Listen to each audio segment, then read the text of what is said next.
Welcome to Forward Mastery. I am your host, Kasia Johnson, an entrepreneur, brand builder, and founder of a digital marketing agency called Merge Forward.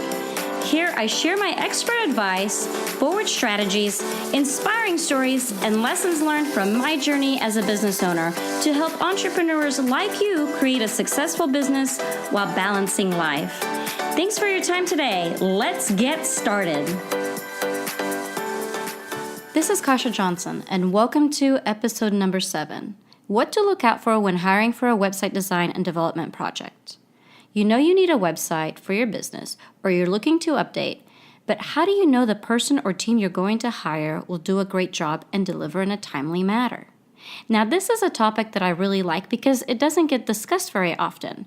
But what I do get to hear very often is how the project didn't come out well, how it was really frustrating, where somebody didn't have the files delivered on time, or maybe there was even a big business divorce between the designer and the client. So today I will discuss a couple factors that will help you make a better decision on how to work with someone when it comes to web design. But first, let's look at some statistics from Kissmetrics. 42% of shoppers base their opinion of a website on overall design alone, and 52% of shoppers will not return because of overall website aesthetics. So if your website's not looking good, you're not going to get the traction and the customers that you want. So it's really important whenever hiring somebody to design your website and develop your website is to hire the right team.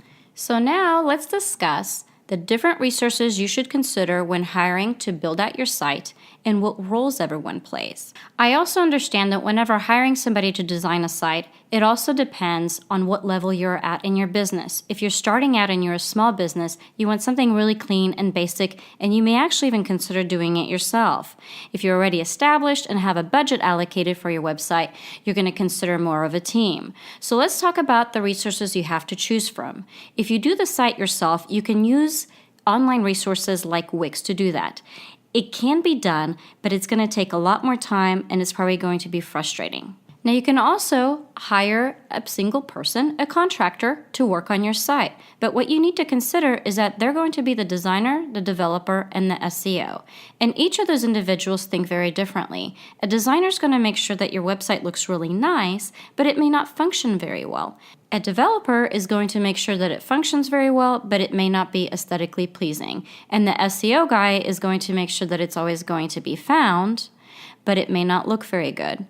And these are all different parts of the brain. A designer is very artistic. A developer is more of a numbers person. So those are some things to consider whenever hiring a contractor. If you hire an agency and you have the budget to do that, usually you get a team. And this team would probably include more than just a designer, developer, and SEO guy. You'd actually have a copywriter and an editor. Now you can also use online resources to create your website, but you have to remember that there could be a language barrier because the design and the work is being done on the other side of the world. No matter who you decide to work with, make sure and look at their work, their portfolio, and see what they've done for other clients. Also get referrals and testimonials from them. And then finally, have a contract in place that has an understanding of how the project's going to go through. Now, the one thing that I don't want you to do is to use somebody in the family or to use a best friend, or to use a neighbor to do your site. Because a lot of times what happens is that it doesn't go well. There's already a friendly relationship, so it's not looked as a business relationship, and when things don't work out very well, there's a big divorce. And I get to hear about these situations very often because after the project doesn't work out, they come to Merge Forward, our agency, and ask us for help to design the site. So I ended up meeting somebody at a networking event, and we started talking, and they said, I'm an investor, I'm an entrepreneur, but I had the most frustrating time with my website. And I said, well, tell me what happened. They're like, well, this guy that I knew that was a friend of a friend and a neighbor, I ended up hiring him. I said, wait, let me guess. And the project was never done. He's like, yeah. I said, wait, and let me guess. You paid him a lot of money up front, and he promised all these things, and it wasn't done. He's like, yeah, how'd you know? I'm like, well, did you have a contract? Well, no, because it was a friend of mine. Okay, well, was there a timeline? Well, no, but he kept promising stuff. And I said, well, what happened? He said, well, it just didn't work out. It ended up being a business divorce. And he lost the money that he put into the project.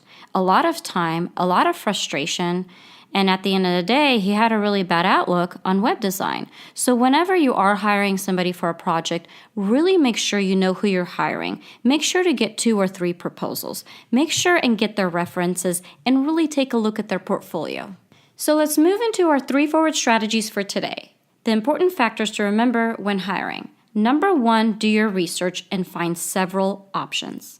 Number 2, look at the portfolio and get references. And number 3, make sure and ask for all your art files at the end of the project. And the reason for this is if your web designer developer ends up going somewhere else, wins the lottery, who knows, ends up on the other side of the world, a year from now when you want to update your site or 2-3 years from now, you don't have to go looking for him. Our takeaway for this episode is do your research and have realistic expectations up front. This will guarantee an easier experience when building out your website. If you enjoyed this podcast, please share with your friends and colleagues. And if there are any other topics on running a business or building a brand you'd like to hear about, please leave a comment. Remember, the time and energy you put into your brand determines the success of your business. Thank you for your time. Keep rocking and dream big.